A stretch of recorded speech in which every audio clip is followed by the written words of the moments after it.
Welcome back, or for those of you who are new, hello. Just going to go on to the reviews for the adventure paths. This one's going to be about Jade Regent, Book 2, Night of Frozen Shadows. So, going off of the conclusion of Book 1, you liberated Brynwall, got into the vaults, and learned a lot of many things about the Matasu history and lore.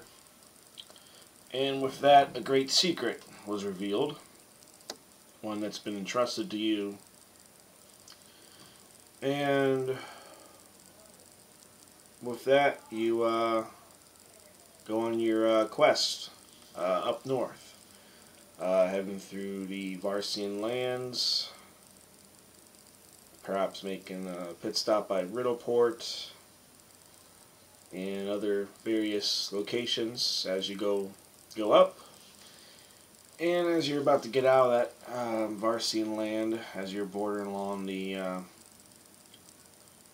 land of the Linnorm Kings, I introduced the Sandpoint Devil. I felt it was an appropriate point.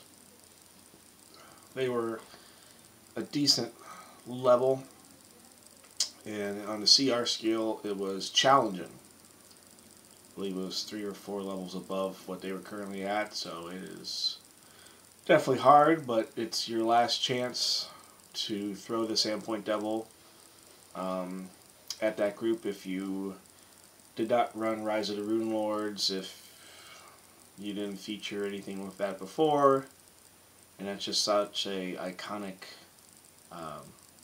monster of Pathfinder. It's just hard not to resist that, especially for a new group,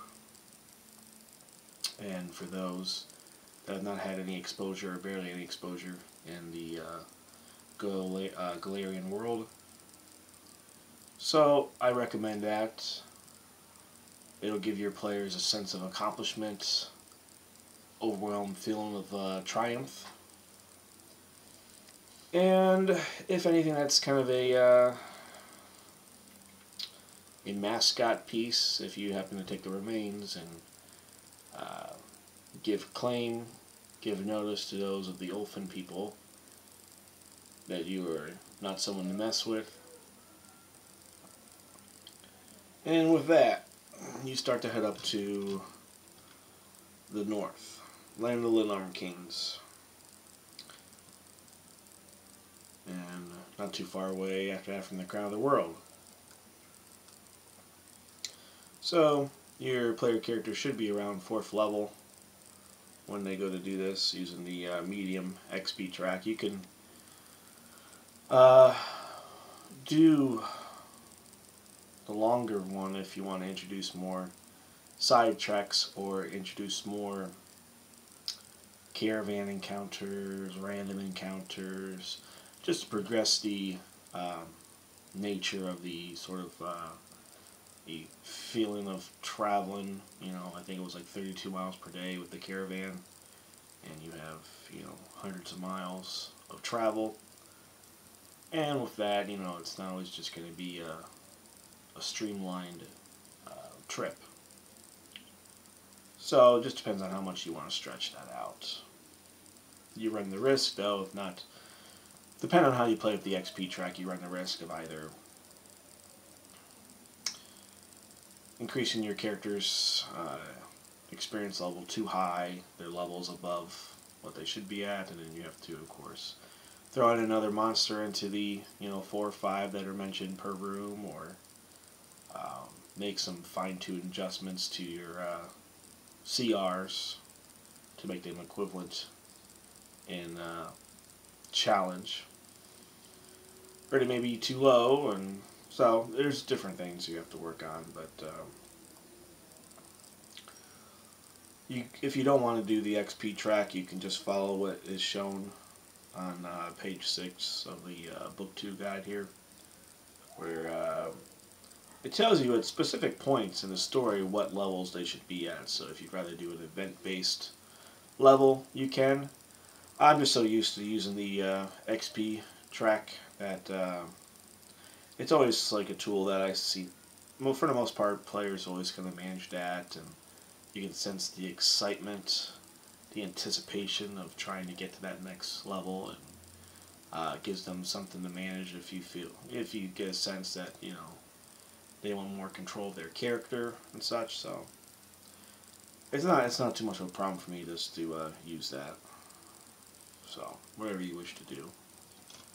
But you'll notice the caravan combat encounters, scenarios, and such are much more pronounced in this book because you're doing a little bit more traveling versus the I think book one. They're almost about the same, just slightly off. But there are definitely more encounters as you go into the north. And there's so much land that you're crossing, you might as well throw in quite a few random encounters. But before long, we'll get to Kalsgard. And that's quite a big place. And if you happen to have acquired Kelda, you can choose to make her a NPC, maybe one that is a permanent member of the group, depending on how your players interact with her and befriend her.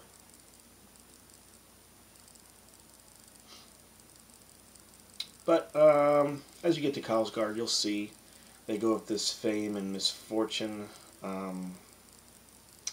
events where while your characters are there, if they spend enough time there, they accrue this sort of reputation or something that precedes them. And these sort of story-based events happen depending on how much of an NP score that they get. So, what's nice about that is you can make their trip through the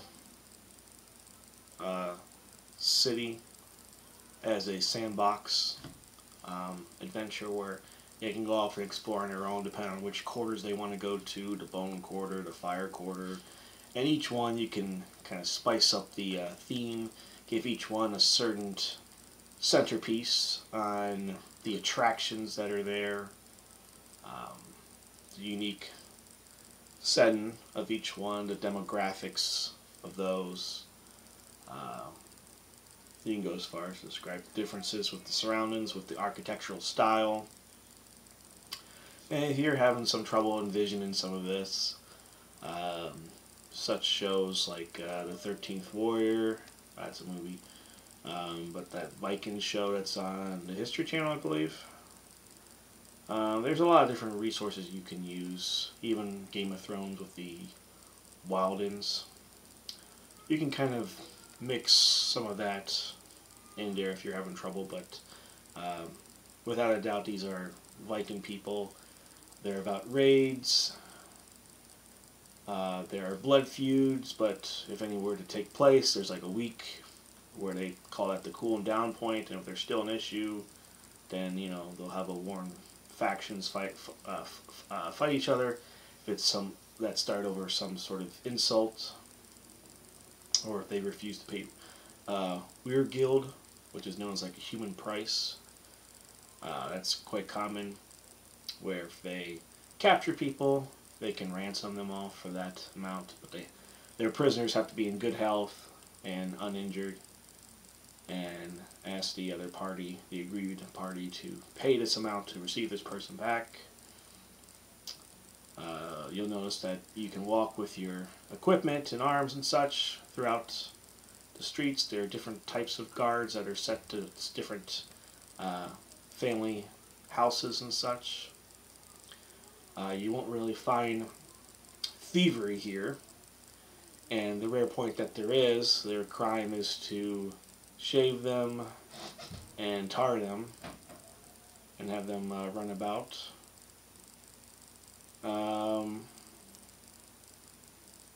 and then of course they'd be exiled or booted out or whatever. But there's lots of challenges in the streets. You'll see brawls and such over a sense of misplaced anger, a quick wrath due to a challenge of one's honor. So you can kind of create those events. I believe they eat horse, so you can have a nice little stall of horses hung up or strung up for that. They do have some horse stables where they breed them and such, so you can kind of put a spotlight on some of that. They are a bigger people. The stature, the size of them, you can kind of convey the larger-than-life presence. But yes, back to this, these story-based events. You can have them wander around the town, and based on how they interact with people, who they encounter and such, you can keep track of this score, and each one will tell you if they get like a 7, this event happens. If they get a 10, this one happens. So that you have the story that kind of progresses as they're doing their own thing. That's quite nice. It's not like you have to get to this city and go from point A to point B to point C to point D to point E and so on. So that's really nice. I can sense my group really enjoyed that. They felt like they got to run it. But you're there in search of a lost item, lost relic. And it brings about the introduction of a couple unique characters. Some that can be permanent to your group. Particularly a helmet, which I won't go too much into just for spoilers and such for any players that happen to check this out. Really, you could use the 2 different guides that they present. One is the Eskimo type, the Urataki, I'm saying that correctly. And there's one who's a mix of Ulfin and Urataki.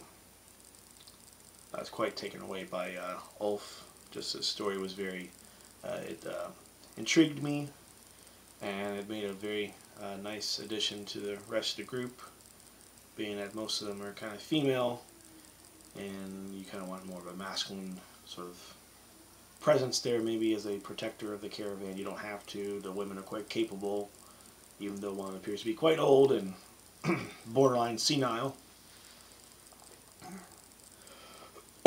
Not a lot of people take well to Koya. I can post the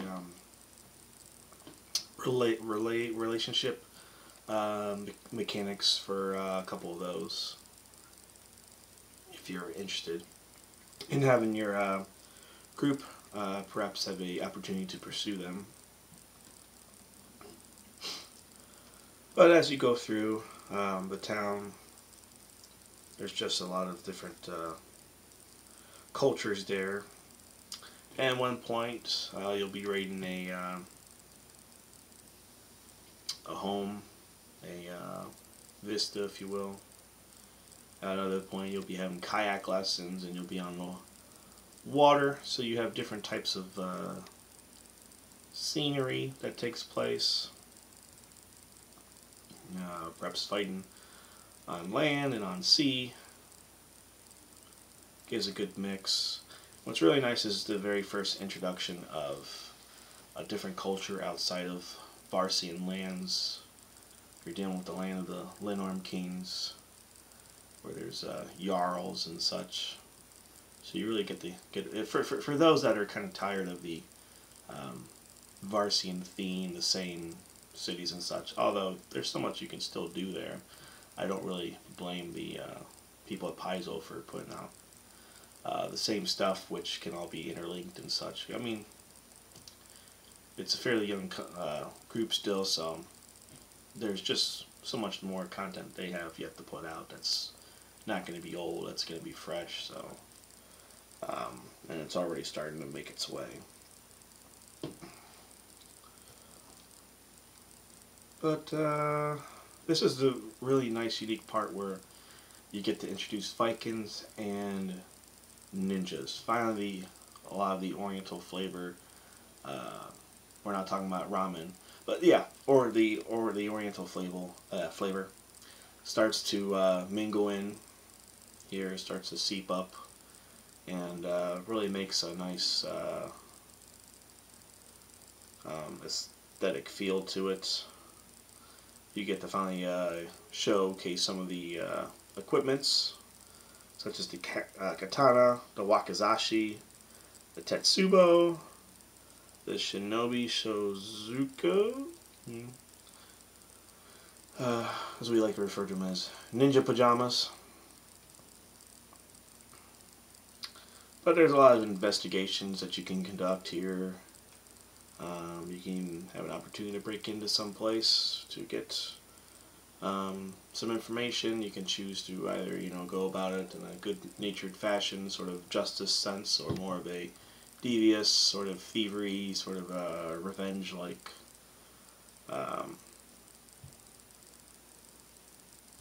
encounter.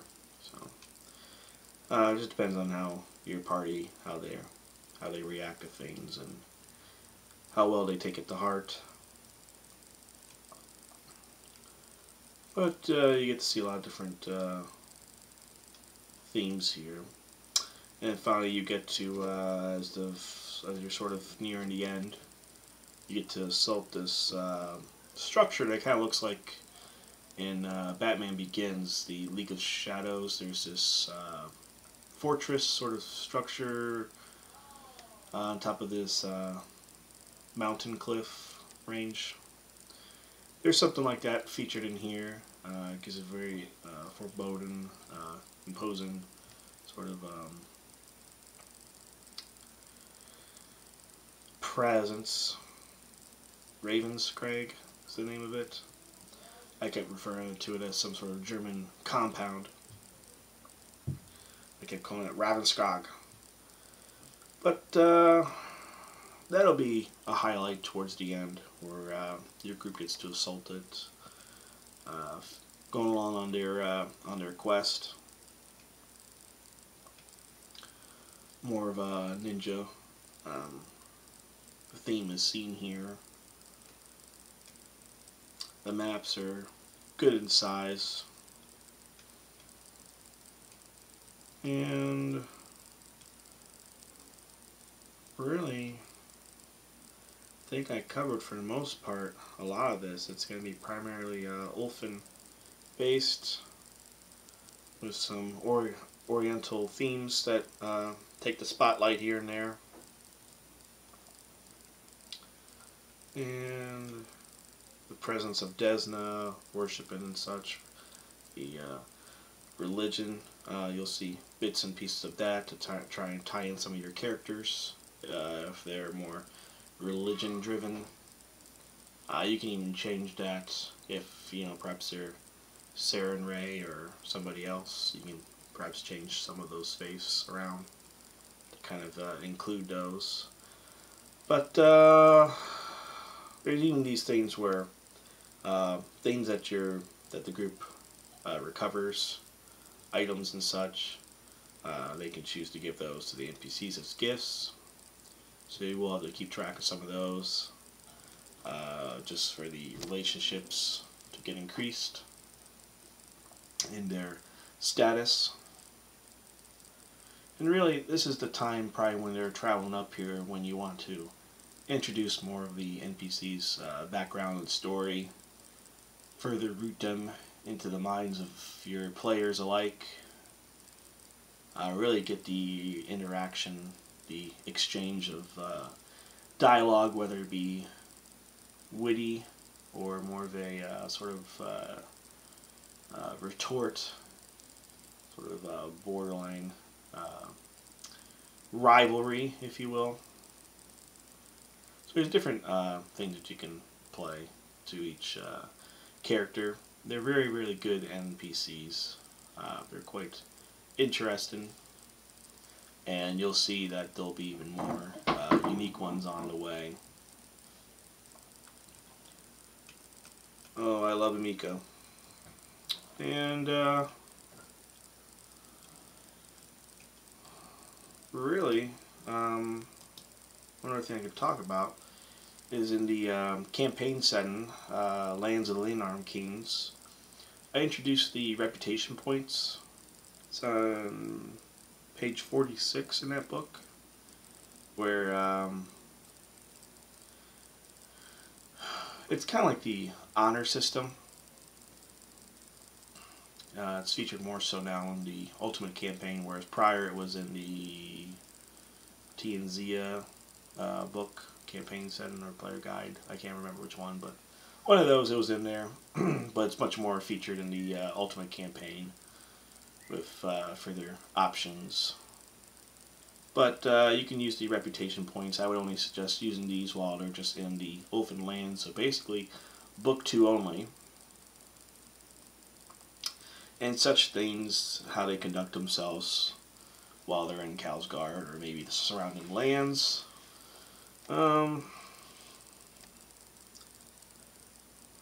It just depends on how much stuff you want to do outside of the campaign arc. But if they earn a noble title, they get certain points. If they get married, they get some bonuses. Probably defeat an encounter of a CR lower than the AP. There's some negatives on that, but if they defeat something publicly that's much higher in their CR requirement. Defense of a settlement. Steal treasure from a noteworthy foe. You get some points on that. You complete a standard adventure, or complete the adventure path.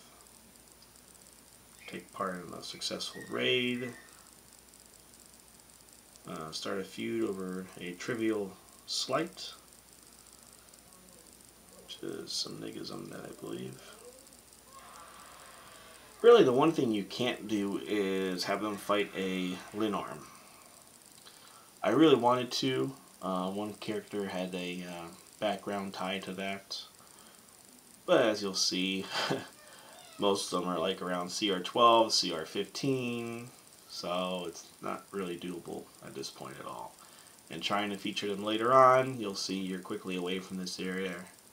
So, you could try to have them come back later on, but that's one thing you definitely don't want to do because you'll kill the entire party. Way too powerful. But if you want, you can use these reputation points. And basically, what happens when you gain these, you can, they can use those to gain a bonus on diplomacy or intimidate checks. When they need to talk to certain people in Kalsgard to get information, perhaps during the investigation part. You can do it as a gift or a loan, or maybe NPC grants that person when they request an expensive item. Gifts when you get to have it, but the loan you have to give it back by the end of the game session in which it was granted. So there's different amount of points that you have to spend. It's like you have to roll like a 1d6 and it tells you how much reputation points it costs per equivalent value. Or maybe you might have to use this to pay the Weir Guild for something that you might do if, say, perhaps you're captured. Let's say the party fails at something in that adventure path, then you can use the Weir Guild as a unique part where it's not a TPK, it's not a game over, roll some new characters. They're just captured and are being held ransom, and Amiko's coin purse, hopefully if she's not within that group when that happened. For the most part, the NPCs will be sort of camped or defending the caravan as your Alpha team goes off and Bravo team waits behind. So, or someone back in Barcia. But That's kind of a little bit of a reach and point there in the story to do that. But the campaign setting for the Lenormand Kings gives you some unique gazetteers, lore into the different areas. Even as you travel up to Kalsgard, there are certain little spots you'll pass, perhaps a dwarven settlement, Joel or something like that. There's a couple other different ones, like a mining community, some other small little villages and such, maybe hamlets. So there's a lot of different things you can look at there. Even the campaign setting for Land of the Lenormand Kings, they give you a Weird Guild calculation. There's like a table, and it gives you the CR of the creature, and gives you a slow, medium, fast for the gold piece amount of the Weird Guild. And there's even CR modifiers depending on if they're a known criminal, if they're old. There could be some negatives to how much of the Weird Guild you would get back. Features some artifacts which are somewhat high in level, so you might not be able to do that, but they do present a lot of the random encounters depending on which area you're in. So you can use some of those if you don't want to use what small amounts are provided in Book 2. But it's pretty much everything I can mention on this right now. It was a very good book. I would give it the same kind of rating as Book 1, just because the theme is so strong, it's so different from everything else that they've probably experienced before. And as long as you present the Vikings in the traditional sense, it should be very well received. And there's just a lot of different elements of the game style or gameplay that are at your use. And any questions on that, please feel free to let me know. I will post the relationship stats for those characters. Also, I should probably post one for Spivey from Book 1 if you happen to let her join your group. So stay tuned shortly for Book 3. Thanks.